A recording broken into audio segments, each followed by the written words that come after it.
कष्टाचे फळ. राकेश एक गरीब मुलगा असतो. तो सकाळी मोलमजुरी करत आणि रात्री शाळेत जात. त्याचे वडील लहानपणीच वारले असतात. आई कष्ट करून त्याला लहानाचे मोठे करते. आता त्याची आई पण आजारी असते. त्यामुळे ती कामाला जाऊ शकत नव्हती. त्यामुळे सर्व जबाबदारी त्याच्यावर पडते. तो खूप मेहनत करत असतो आणि त्याच्या आईचा सांभाळ करतो. आता त्याचे पदवीपर्यंत शिक्षण पूर्ण होते. नंतर तो चांगल्या कंपनीत कामाला लागतो. तो घरची पूर्ण जबाबदारी घेतो आणि व्यवस्थितपणे ती पार पाडत असतो.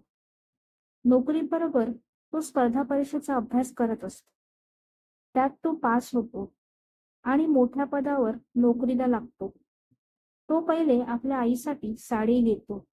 ते बघून त्याच्या आईच्या डोळ्यात आनंदाश्रू येतात. नंतर तो खूप मेहनत करतो आणि काही दिवसांनी तो त्याचे घर घेतो आणि त्यावर त्याच्या आईचे नाव देतो. अशा प्रकारे त्याचे आणि त्याच्या आईचे कष्टाचे दिवस संपतात आणि सुखाचे दिवस सुरू होतात.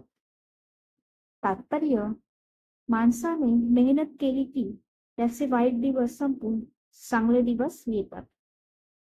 Thank you.